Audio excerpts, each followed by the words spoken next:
Hello and good evening, everybody, and welcome tonight to episode 102 of Album Rant. And it has literally been years since I have done an Album Rant episode on Pink Floyd, and I thought tonight was as good a time as any to do another one. So this is actually my fourth Album Rant episode on Pink Floyd, and the first one in a very long time. And I've chosen to focus my efforts tonight on their ninth studio release, released in 1975, called Wish You Were Here. And this was really their second album after they really hit it big. But I'm going to get to that in a second. But anyways, just like I usually do, just to sort of catch people up to how we got to this particular moment in time, I'm going to go right back to the beginning because it's a very good place to start. And Pink Floyd was a progressive rock band that originated in the mid-60s. And the initial lineup was Syd Barrett on lead guitar and lead vocals, Roger Waters on bass guitar and lead vocals, Richard Wright on the keyboards and lead vocals, and then Nick Mason on the drums and occasional lead vocals. So as you probably guessed by now, Pink Floyd is very similar, at least in this respect, to artists such as Blue Oyster Cult or Kiss or Styx or Triumph, in the sense that they do not have a designated lead vocalist. They kind of trade off back and forth, and I actually really do respect the approach. Provides us with a lot of variety, which I really do like, because they have several very talented lead vocalists, so why not give them all a chance to shine? So anyways, in the year 1967, they came out with their very first album entitled The Piper at the Gates of Dawn, and I really liked it. Again, you gotta remember, it's before Led Zeppelin and Sabbath really hit it big, so rock is still relatively soft by today's comparison back then, but still it had some very crunching and heavily distorted guitar riffs, at least for the time on it, and I really enjoyed it. But we had songs such as Astronomy Domine, Lucifer Sam, Matilda Mother, Take Up Thy Stethoscope and Walk. We had the very silly Bike, but really, guys, I think the highlight from the album was Interstellar Overdrive. It was over 9 minutes. It is a pure instrumental, but it has so fallen through the cracks throughout time. I really think you need to hear it if you have not already. It is a great instrumental. It never really lets up, and again, for 1967, it's pretty heavy. However, unfortunately, right in the beginning, the main lead vocalist, I guess you could say, Syd Barrett, he sang the majority of the songs off Piper at the Gates of Dawn, even though Richard Wright and Roger Waters did sing occasionally. He was going through a very tough time and was struggling with LSD usage, and due to his very hardcore drug usage, it resulted in some very erratic and unpredictable behavior, and eventually they brought in another lead guitarist by the name of David Gilmour to kind of fill in the gaps for when Syd Barrett was unable to really do much. And they released their second album in the year 1968 called A Saucer Full of Secrets. And I have reviewed this before on Album Rant a very long time ago. This is actually the only album where they had 5 members. So it was a very momentous occasion. But we had songs such as Let There Be More Light, and I love it. Remember a Day, even though it's very soft and very mellow, I think it just flows so well. Then we have Set the Controls for the Heart of the Sun, which again is a very dark and very moody, atmospheric-like number. I love it. I mean, back when I was in high school, I didn't really care for it too much because it wasn't very heavy, but I just think it works so well. It's so dark, and it's got such a great atmosphere to it, and I just really just can't get enough of it. Fun fact, that is the only actual song where all 5 members actually perform. All the other songs on the album had either Barrett or Gilmour on it, but that was the only one where they both played. We had the title track, which was an 11-minute, 57-second progressive multi-part instrumental. It was amazing. The last 2 songs on the album may have been a little bit disposable, but I do like Seesaw and Jug Band Blues, which would be the only song that Syd Barrett would sing lead vocals on. And so at that point, it really seemed like Syd Barrett was on his last leg and he was about to be out and he just couldn't hack it anymore. And that's what ended up happening. So after that, the classic lineup formed of Roger Waters, David Gilmour, Nick Mason, and Richard Wright. And so in 1969, they released their third album, which was just entitled More. And it was actually the soundtrack of a French film of the same name, I want to say. Correct me if I'm wrong on that if you really feel like it, but it was all right. There are no real Pink Floyd classics on this one, but it does have some highlights. I mean, the Nile song, it's totally crazy, and it's by far one of the heaviest songs they ever did. Wikipedia actually describes it as heavy metal, actually, which is kind of hilarious, okay? The Ibiza bar is also pretty good, but yeah, there is also a whole lot of filler on it, and it doesn't really quite go much of anywhere. And unfortunately, this would kind of signal the beginning of Pink Floyd's kind of unfocused era, because Ummagumma, I think I said that correctly, came out the very same year, and it was also pretty unfocused. Now, don't get me wrong, the album was actually composed of two parts. There was a live album, and then there was a studio album. The live album is actually pretty good. Those versions are actually much heavier than the studio versions, and I really, really like them, actually. The studio recordings really leave a lot to be desired. Basically, the way they structured it was each member kind of made their own different composition, and none of them are really that good, okay? They just aren't. Adam Hartmother came out the next year in 1970, and on this one, there was a 23-minute opening title track that took up the entire first side. There are people out there who think it's just a work of art and it's like the greatest thing ever. I don't really see it that way. I'm sorry, I just don't. Okay? I don't like the instrumentation too much, and the segments I don't really think flow all that well together. Some of you out there may think I'm off my rocker, and that's fine. I'm just telling you my opinion. Yeah, If is not that good either. Summer 68 is all right. Fat Old Son, I guess, is all right, but I do not like Alan's Psychedelic Breakfast. However, they would strike it big the following year in 1971 with Metal.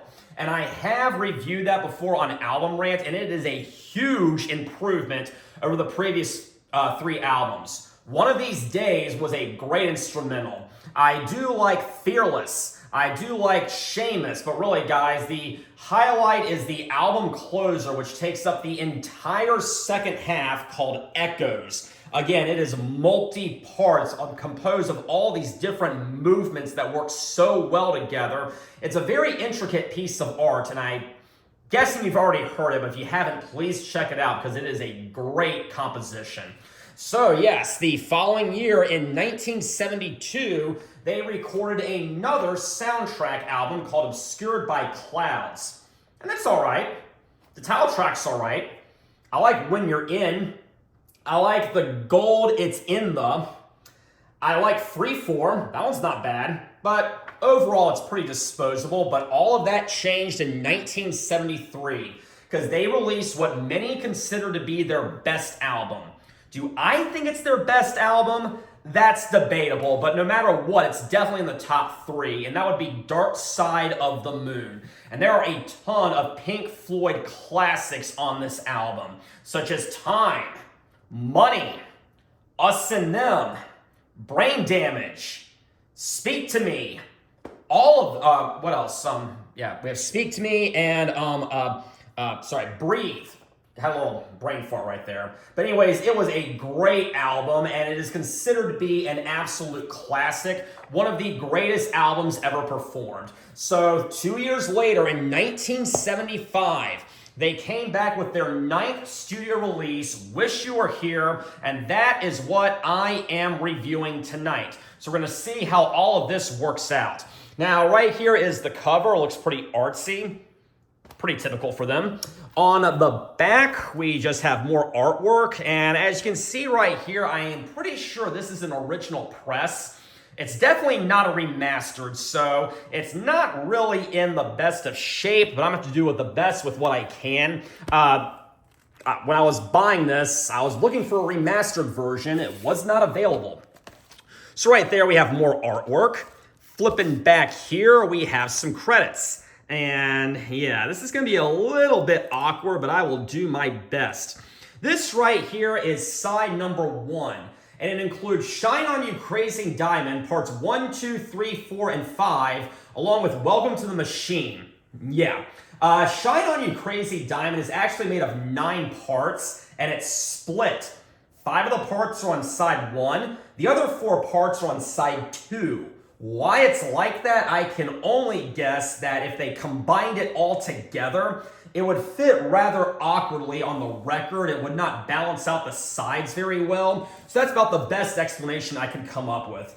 But yes, the lyrical content of this album, apparently it is a concept album, so I'll just roll with that. It's about themes such as alienation and lyrical criticisms of the rock music industry, which actually sounds kind of depressing. Yeah, it does.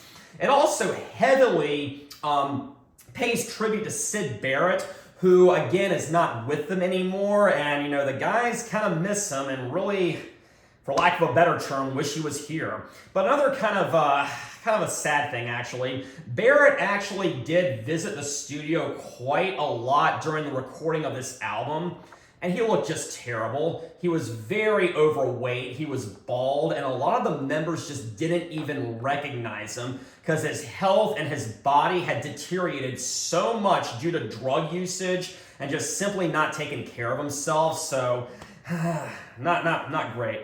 But anyways, part 1 starts off, and of course it fades in. This is not a song that just comes swinging right out of the gate. No. It actually starts off and it fades in. You can hear something in the background. Sounds kind of like a keyboard duel at the beginning, then it just begins to get louder and louder and louder. And part 1 is led by the keyboards, okay? It sounds almost like elevator music, if you can believe that, actually. But yes, it's very soft, very mellow, very keyboard-induced. And it goes on for quite a while. I mean, there is a little bit of guitar in the background, but it's really in the background. It doesn't really overshadow the keyboards. But again, it's a very moody and very chill, I guess, intro, and it really sets the stage quite well. So I don't have too much to write home about on part 1, but in part 2, things really start to pick up. This is maybe 3 or 4 minutes in, actually, and it actually begins with a guitar riff. Do no no no, do no no no. It's a little bit heavier than what came before. It's still very mellow, still very chill, but definitely more upbeat than part 1. But as you probably guessed, part 1 really was dominated by the keyboards, and part 2, the rest of the band really starts to progressively come in, and they really do start to jam, which I really do like, actually.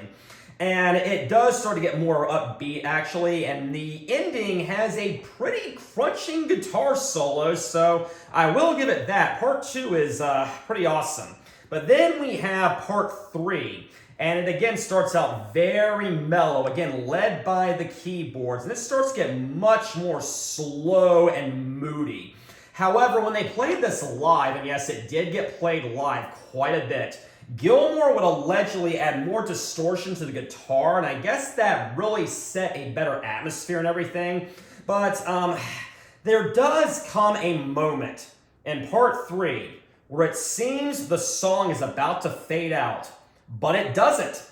Gilmour just comes right back in and continues to jam. And for the longest time, I just had the Echoes, the very best of Pink Floyd compilation, and Shine On You Crazy Diamond was on it. Now, obviously, they could not put the entire thing on there. That would be over 25 minutes, maybe even 26 minutes. So they had to edit it down. Parts 8 and 9 just were not on it, and parts 1 through 7 were also heavily edited down to a nice, compact 17-minute version. And that part in part 3 is actually removed. So when I heard this for the very first time, the studio version, I was actually kind of shocked. I was like, whoa, I did not expect that to happen. But it did. So there's another added guitar solo in there that is often edited out on greatest hits compilations. So yeah, Pretty interesting fact. So up until this point, we have had no vocals. It has been pure instrumentation. All of that ends with part 4 because the vocals begin to start. And the lyrics, as I said, this entire number is intended to be a tribute to Syd Barrett, and I'm sure it really meant a lot to the band and everything. But Roger Waters actually sings this one, and from what I understand, yes, this was written by Gilmour, Waters, and Wright. However, Waters wrote the lyrics, which I'm guessing is why he sang it, or maybe they just felt his vocal style fit the mood the best. Whatever, he does a pretty decent job on here. Of course, we have Remember When You Were Young, You Shone Like the Sun. Then, of course, it picks up, and in the background, we have some background vocals along with Roger Waters just going, Shine on, you crazy diamond. And I'm going to stop singing that. I can't do this. But yes, now there's a look in your eye like black holes in the sky. Shine on, you crazy diamond, just like I did before. Well, you were caught in the crossfire of childhood and stardom, blown on your steel breeze. Come on, you target for faraway laughter. Come on, you stranger, you legend, you martyr, and shine. That's pretty deep, actually. I kind of like that, actually. So yeah, part 4 is the part with the vocalization on it, and it's pretty awesome, actually. But then we have part 5, and it's about to end in a second, but it actually begins with a saxophone solo. Yeah, I did not really expect that. I mean, they have incorporated the saxophone in their music quite a lot, actually. There was a huge saxophone solo in Money off the previous album, but yeah, I mean, it's pretty groovy, actually. I do kind of like it and everything, but, you know, saxophone's not quite my thing, but does a great job for what it is, and it gets really jazzy, actually. So they are starting to delve into varying genres, and yeah, it's good. But then eventually it just kind of ends, and it begins to fade out and fade out and fade out. And that is it for Shine On You Crazy Diamond, at least for now, because the song is then going to segue into Welcome to the Machine. And it begins with what sounds like a door slamming, and there is some kind of symbolic or symbolism behind that, which I'm not fully familiar with. So again, educate me in the comments, go for it.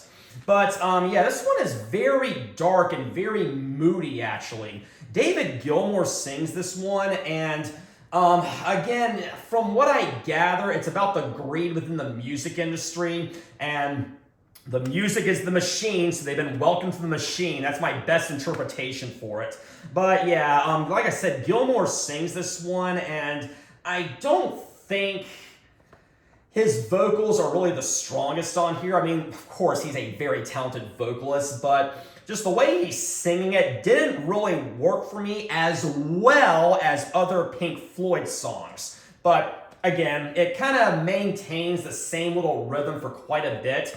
But towards the end, the last couple of minutes actually, there is some pretty intense keyboards going on. It's actually kind of a shocker, actually. It really starts to pick up towards the end, and the keyboards, I think, work very well in that little outro segment. It definitely could have fallen right flat on its face. A lot of people could have found it obnoxious. I personally do not. And so I think Welcome to the Machine closes things out pretty well. But as you probably guessed, and it's really no surprise, Shine On You Crazy Diamond parts 1, 2, 3, 4, and 5 is my favorite from side number 1. Nothing against Welcome to the Machine, but I just like Shine On You Crazy Diamond better. So there's only 5, well, actually, there's actually technically only 4 songs on here. We've covered 1.5, so let's see the other 2.5. Actually, we've covered 1 and 5 ninths. So we have 2 and 4 ninths left. Sorry. So yeah, side 2 is going to start right here with Have a Cigar. And fun little trivia fact, actually you probably already know this.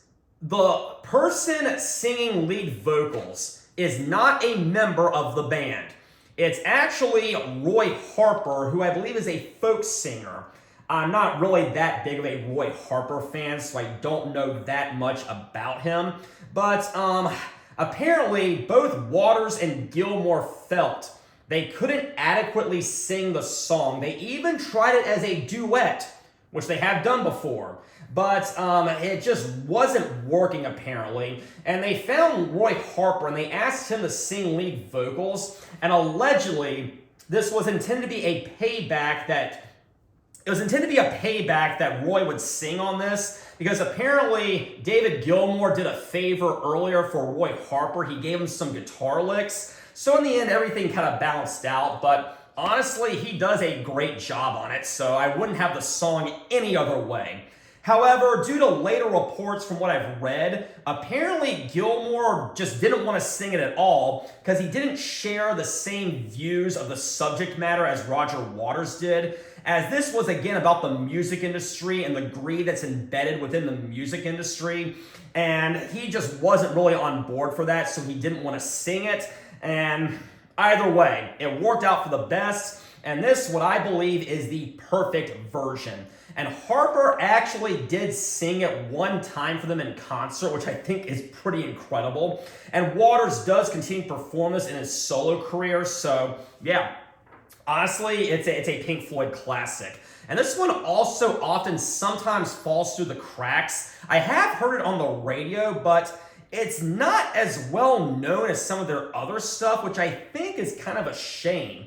It's often intended to be thought of as a follow-up to Money, or more of a part 2 to Money. And it's really more of a straightforward hard rock song in comparison to the 1 5/9 of a song on part 1. And yeah, the lyrics are basically, "Come in here, dear boy, have a cigar, you're going too far. You're gonna fly, you're never gonna die, you're gonna make it if you try, they're gonna love you. Well, I've always had a deep respect, and I mean that most sincere. The band's just fantastic the way I think. Oh, by the way, which one's pink? And did we tell you the name of the game? Boy, we call it Right in the Gravy Train. Do-no, do-no, do. And yeah, as I said, this song does come on the radio, and it was one that I immediately recognized the very first time I heard it. And I just could not believe it was actually Pink Floyd who performed it. I was just blown away by it. There is some great guitar works in the song, or at least in the middle section, and David Gilmour is really on point. This is definitely one of the heavier songs off the album, and again, it's one of my all-time favorite Pink Floyd songs. But as I said, it's once again about the greed within the music industry, which is a recurring theme throughout this album. However, towards the end, the song just seems to be building and building and building to something. It just keeps building up and building up. Then all of a sudden, it just stops. It goes, and it just stops. You can hear the main rhythm in the background, but it's very soft and kind of hard to hear. It's not nearly as loud as it was before. But then we get a little interlude, actually, and it sounds like two people trying to find something to listen to on the radio. Sounds like it's a scene from a 1950s movie or sitcom or something. I don't know, you be the judge on that. But then all of a sudden, after the skit ends, it goes straight into the title track. And I know you have all heard the title track. Even if you didn't even know it was by Pink Floyd, you have probably heard this song because it is permanently embedded into our pop culture, and it is one of the all-time greatest Pink Floyd songs ever. Well, let me back up. By critical and commercial appeal, it is one of the all-time greatest Pink Floyd songs. It's one of their most well-known compositions, and it's not too hard to see why, because it is a very catchy, very well-composed number. Is it overplayed? Absolutely it is, but it's not something that I've really gotten sick of. It's not a song that I just never want to hear again, and that actually is kind of impressive. And I did kind of sort of learn how to play it on guitar, and I am actually quite proud of myself, actually. I'm not good or anything, but I did my best. But yeah, what do we have right here? This is often considered to be a tribute to Syd Barrett. However, Waters and Gilmour have often said the meaning is a little bit different from the initial interpretation. It's about being present in one's life and being able to truly free yourself and experience a full life. And I think Waters also had some self-reflection of himself embedded in this, so that's another thing to consider. But it's not strictly about Syd Barrett, but people oftentimes think that, and I understand why.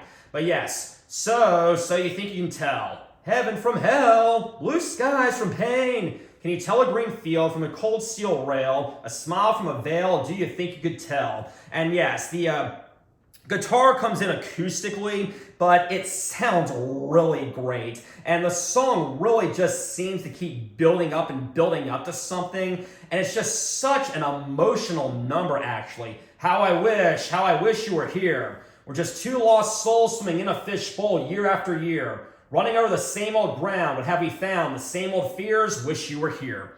Pretty deep lyrics, actually. And of course, that riff is so iconic. Dun dun dun dun dun dun dun dun dun dun dun dun dun. And yeah, as I said, even if you're not a Pink Floyd fan, you have probably at some point in your life heard this song, and it is an absolute classic. It's often characterized as folk rock, which I can totally see actually. But anyways, after Wish You Were Here, the song begins to fade out a little bit, but then it starts fading back in once again. Again, we have what sounds like, I don't know, it's like this very kind of distorted noise that you hear in the background, but then Shine On You Crazy Diamond comes back in one more time. We have part 6 through 9. Part 6 begins with a bass intro. It's very dark and moody. It's like don don don don. And it really does set the atmosphere. And it's only 2 notes being played back to back in very short intervals, but it continues to increase and increase in volume. And just like before, the band progressively just comes right back in, and they start to jam, and they jam very well, okay? It is, again, another great jam session, and there's a guitar solo going on, there's an overlying keyboard solo going on, but regardless, putting all that aside, it is a very, very great composition. And it does start to pick up once again. It gets heavy even by Pink Floyd standards. And that's pretty impressive actually. But again, we have another crunching guitar riff and I really love it.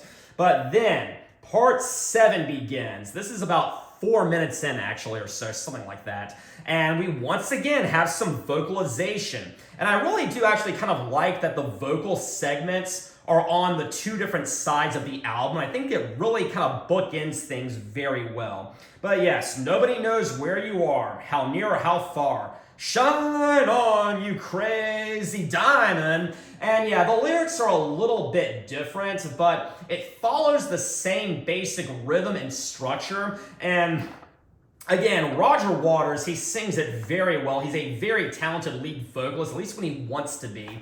And yeah, great part right there. But part 7 was the next vocalization part. So part 8 now begins.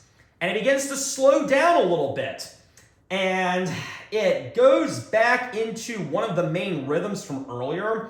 But it actually turns into almost a funk song. It's kind of weird, actually. They really are kind of delving into differing or varying genres on this, but it gets very funky, actually, which I actually do kind of appreciate, actually. It's variety, which I like. Now, initially, part 8 was originally over 8 minutes, and that would have made the song over a half hour in total, which would have been totally ridiculous. Part 8, as it is only about 3 minutes and change or so, but it was initially so much longer. And apparently in concert, when they play this number, they do play the full version. They play the entire 8-minute jam session, which is pretty incredible, albeit ridiculous. So yeah, but actually after that, I really got to get a little bit serious when we get to part 9. Part 9 then slows down and it takes the format of a funeral march.